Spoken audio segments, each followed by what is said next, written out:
আর একদিন পরেই রংদোল। বাসন্তী রান্নাঘরের পক্ষ থেকে সবাইকে জানাই রংদোলের শুভেচ্ছা এবং আন্তরিক ভালোবাসা। রংদোল যেহেতু, সেখানে ভালো মন্দ খাবার থাকবে না সেটা তো হয় না। আর সেখানে গালে রং থাকবে আর প্লেটে নানান রকম রং থাকবে না, সেটা হতে পারে না। আর তাই সেই কথা মাথায় রেখে আপনাদের সামনে নিয়ে এসে হাজির করেছি জিভে জল আনা স্বাদে এবং পারফেক্ট ও সুস্বাদু দই বড়া রেসিপি। দই বড়া তো অনেকেই বানিয়েছেন, কিন্তু এইভাবে আপনারা কজনা দই বড়া বানিয়েছেন সেটা অবশ্যই কমেন্ট সেকশনে লিখবেন। আশা করি ভিডিওটা আপনাদের ভীষণ ভালো লাগবে।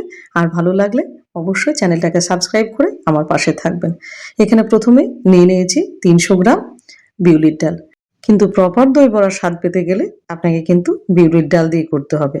ডালটাকে আমি 5 ঘন্টা ভিজিয়ে রেখেছি। আর ডালটা কিরকম ভিজে গেছে সেটা একবার দেখিয়ে দিচ্ছি। খুব সুন্দরভাবে ডালটা কিন্তু ভিজে গেছে। একটু সময় করে নিয়ে ভেজাবেন, তাহলে ডালটা খুব ভালোভাবে ভিজবে। এবার ডালটাকে 3 থেকে 4 বার পরিষ্কার করে ধুয়ে নেব। ডালটা ধোয়া হয়ে গেছে আর ডালটাকে ভালো করে ধুতে হবে। এবার ডালটা বাটার পালা। আমি মিক্সিতে ডালটাকে বেটে নেব। তার জন্য নিয়ে নিলাম বড় মিক্সির জারটা, যাতে তাড়াতাড়ি বাটা হয়ে যায়। এবার এটা দুবারে বেটে নেব। আর জল দিয়ে দেবো একদম সামান্য, 1 থেকে 2 চামচ। দই বড়া বানানোর ক্ষেত্রে কিছু টিপস আপনাকে সেখানে ফলো করতেই হবে। এবার এটা ভালোভাবে পেস্ট হয়ে গেছে। আর পেস্টটা কিন্তু একদম মসৃণ হয়েছে, সেটা আপনাদের দেখিয়ে দিচ্ছি। কেননা কিছু নিয়ম ফলো না করলে দই বড়া কিন্তু কোনোভাবে ভিতরে রস ঢুকবে না আর শক্ত হবে। আর ভিতরটা ফ্লাফি না হলে দই বড়ার কিন্তু কোনো রকম স্বাদ হবে না। এবার এটা একটা পাত্রের মধ্যে ঢেলে নেব। এবার বাকি ডালটাও একইভাবে পিষে নেব। ডাল বাটার সময় কোনোভাবে কিন্তু বেশি জল দেওয়া যাবে না, একটুখানি জল দিতে হবে, সামান্য একটুখানি। এবার এটাকেও পেস্ট করে নেব। এবার পেস্ট করা হয়ে গেছে। এবার যেটা করতে হবে সেটা গুরুত্বপূর্ণ জিনিস, ডালটাকে খুব ভালো করে ফেটিয়ে নিতে হবে। দই বড়া এমন হবে যে চামচ লাগানোর সাথে সাথে কিন্তু এটা ভেঙে যাবে। আর সেই রকম করতে হলে আপনাকে এখানে শ্রম দিতে হবে। এখানে যদি আপনি শ্রম না দেন, তাহলে কখনোই সেই নরম স্পঞ্জি রসালো দই বড়া আপনি বানাতে পারবেন না। আর আমি যেভাবে বানাচ্ছি এইভাবে যদি আপনি দই বড়া বানান এবং প্রত্যেকটা স্টেপ যদি আপনি ফলো করেন, তাহলে আপনার দই বড়া সবার চাইতে সেরা হবে। কালারটা কিন্তু চেঞ্জ হয়ে গেছে, এখন সাদা ধবধবে একদম বকের পাখনার মতো কালার হয়ে গেছে। এবার ডালটা কতখানি পারফেক্টভাবে ফেটিয়ে নিয়েছেন সেইটা একটুখানি দেখে নিতে হবে। জলের মধ্যে একটুখানি ডালটা দিয়ে দিলাম। যদি দেখেন যে এরকম ভেসে উঠেছে, তাহলে জানবেন এটা পারফেক্টভাবে ব্যাটারটা রেডি হয়ে গেছে। এবার এর মধ্যে কিছু দেব জিনিস এটাকে আরও সুস্বাদু করে তুলতে। এখানে 1/2 চামচ গোটা জিরে, 2খানা লঙ্কা কুচি করে নিয়েছি, 1/2 চামচ নিয়েছি বিট লবণ আর একটুখানি আদা নিয়েছি। কারণ দই বড়া আপনারা তো অনেক খেয়েছেন, কিন্তু এইভাবে একবার দই বড়া খেয়ে দেখবেন। এবার সবগুলো একত্রে ভালো করে আবার একটুখানি মিশিয়ে নিতে হবে। এমনি তো খুব ভালো করে আমি ফেটিয়ে নিয়েছি, এটা ফেটাতে মোটামুটি আমার কিন্তু 10 মিনিট সময় লেগেছে। আর তবেই কিন্তু এইরকম একটা ফ্লাফিনেস ব্যাটার কিন্তু রেডি হয়েছে। এবার এটা ভালো করে মিশিয়ে নিতে হবে। মেশানো হয়ে গেলে এবার এটাকে সাইডে রেখে আমরা চলে যাব রান্নাতে। প্রথমে গ্যাসটা জ্বালিয়ে বসিয়ে দেবো একটা কড়াই, এবং কড়াইটা ভালোভাবে গরম হয়ে গেলে দিয়ে দেবো সাদা তেল। এবার তেলটাকে ভালোভাবে গরম হতে দেবো। এবার এখানে একটা টিপস আপনাদের দিয়ে রাখি, তেল কিন্তু হাই হিটে কোনোভাবে বড়াটা ছাড়া যাবে না। এবার মাঝারি তাপমাত্রায় তেলটা রেখে দুটো বড়া আমি ছেড়ে দেখে নেবো তেলটা রেডি হয়েছে নাকি। তেলটা কিন্তু রেডি হয়ে গেছে, বড়াটা দেওয়ার সঙ্গে সঙ্গে বড়াটা কিন্তু ভেসে উঠেছে। এবার একে একে বড়াগুলো ছাড়তে থাকবো। তেলের তাপমাত্রা যদি আপনি খুব বেশি রাখেন, তাহলে যেটা হবে উপরে পুড়ে যাবে আর বড়াগুলোর কিন্তু ভিতরে একদম কাঁচা থেকে যাবে। সেক্ষেত্রে কিন্তু বড়াটা একদম ভালোভাবে তৈরি হবে না। এবার এক এক করে সব বড়াগুলো দিয়ে গ্যাসের ফ্লেম লো টু মিডিয়াম রেখে এবার বড়াগুলোকে হতে দেবো। কিন্তু প্রথম 5 মিনিট এগুলোকে আর হাত দেবো না, এগুলো এইভাবেই হতে থাক, বড়াগুলো হতে থাক। আর ততক্ষণে বানিয়ে নেব একটা জল। আর এই জলটার মাধ্যমে বড়ার স্বাদ 100 গুণ বাড়িয়ে তুলবে। প্রথমে একটা বড় সাইজের বাটিতে নিয়ে নিলাম 2 চামচ টক দই, আর দিয়ে দেবো অল্প একটুখানি হিং, আর তার সাথে থাকছে 1/2 চামচ মতো বিট লবণ, আর অল্প একটুখানি এই 1/2 চামচ মতো ভাজা জিরের গুঁড়ো। এবার সবগুলো একত্রে খুব ভালোভাবে ফেটিয়ে নিতে হবে। দই বড়া তো আপনারা অনেকেই খেয়েছেন, কিন্তু এই জলটা কিন্তু আপনারা সাধারণত লবণ জলেই ভেজান, অনেকেই আছেন। আর অনেকেই আছেন যে এই জলটা তৈরি করে থাকেন। এবার ফেটানো হয়ে গেলে দিয়ে দেবো গরম জল। জলটা কিন্তু বেশ গরম। এবার জলটাকে ঢেলে দেবো।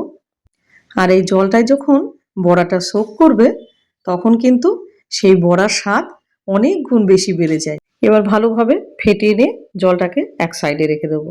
এবার বড়াগুলো কিন্তু কালার চেঞ্জ হয়ে গেছে।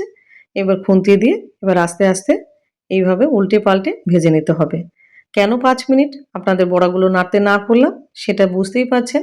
তাহলে কিন্তু বড়াগুলো ঘেটে যেত। আর গ্যাসের ফ্লেম কোনোভাবে কিন্তু হাই করা যাবে না বড়া ভাজা অবস্থায়, তাহলে উপরটা পুড়ে যাবে কিন্তু ভিতরটা কাঁচাই থেকে যাবে। আর দেখে বুঝতেই পাচ্ছেন বড়াগুলোর কিন্তু সুন্দর কালার চলে এসছে আর সব দিকে একই রকম ভাবে বড়াগুলো পারফেক্ট ভাবে ভাজা হয়ে গেল। এবার একটা ঝাঁঝের সাহায্যে বড়াগুলো তুলে এবার সেই জলের মধ্যে দিয়ে দেবো। বড়াটা ভিতরে কতখানি ফ্লাফি হয়েছে দেওয়ার সাথে সাথেই কিন্তু বড়াগুলো ডুবে যাচ্ছে। আর এক্ষেত্রে ব্যাটার যদি ভালো না হয় তাহলে কিন্তু কোনোভাবে বড়াগুলো এইভাবে ডুবে যাবে না। এবার এক এক করে সব বড়াগুলো ভেজে নেব। আর আজকে আমার ভিডিওটা আপনি কোথায় থেকে দেখছেন সেটা অবশ্যই কমেন্ট সেকশনে জানাবেন। আর এর আগের ভিডিওতে যারা যারা আমাকে কমেন্ট করেছেন তাদেরকে জানাই অনেক অনেক শুভেচ্ছা এবং ভালোবাসা। আর এইভাবে আপনারা আমার পাশে থাকবেন। আর এত ভালো ভালো কমেন্ট করার জন্য আপনাদেরকে অনেক অনেক ধন্যবাদ। বড়াগুলো সুন্দরভাবে ভাজা হয়ে গেছে আর দেখে বুঝতেই পাচ্ছেন সব দিক একদম উল্টিয়ে পাল্টে ঠিকঠাকভাবে বড়াগুলো আমরা ভেজে তুলে নিলাম। এবার জলের মধ্যে সব ছেড়ে দেবো, বড়াগুলো সব একে একে সব দিয়ে দিলাম।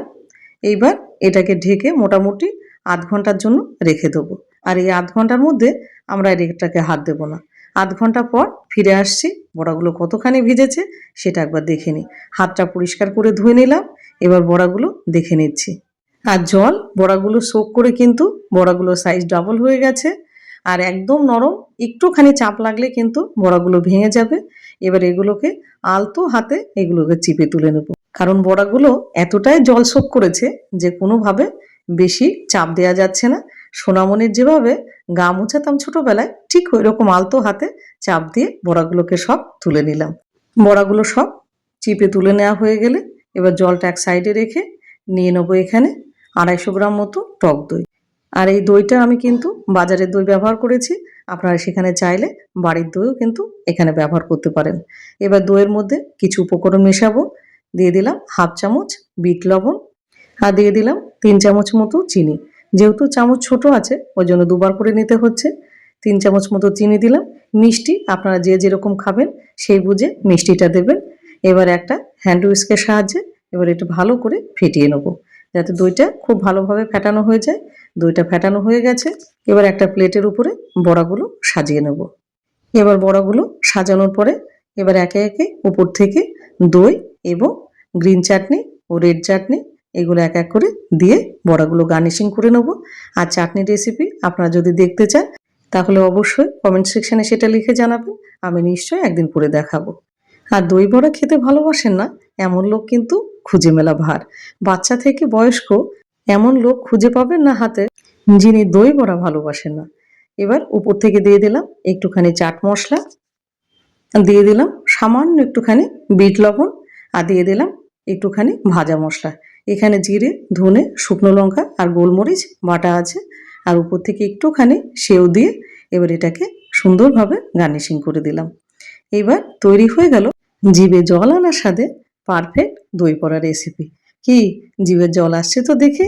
তাহলে আর দেরি কেন, ঝটপট বানিয়ে ফেলুন এরকম সুস্বাদু জিভে জল আনা স্বাদে দই বড়া। ভিডিওটা আপনাদের কেমন লেগেছে? আশা করি ভিডিওটা ভীষণ ভালো লেগেছে। আর যদি ভালো লেগে থাকে অবশ্যই চ্যানেলটাকে সাবস্ক্রাইব করে আর সুন্দর করে একটা কমেন্ট, একটা লাইক আর ভিডিওটাকে প্রচুর পরিমাণে শেয়ার করে দিন যাতে আপনার দ্বারাই অন্য কারো উপকারে আসে। এবার টেস্ট করে দেখার পালা। আর কতখানি নরম হয়েছে একটুখানি দেখিয়ে দিচ্ছি। টাচ করার সাথে সাথেই কিন্তু একদম এটা ছেড়ে যাচ্ছে। বড়াগুলো এত পরিমাণে নরম হয়েছে চামচ ঠেকানোর সাথে সাথে কিন্তু বড়াগুলো ভেঙে যাচ্ছে। তাহলে আজ আসি, ভালো থাকবেন, সুস্থ থাকবেন, ভীষণ আনন্দ করুন, নিজের খেয়াল রাখুন। তাহলে চলি।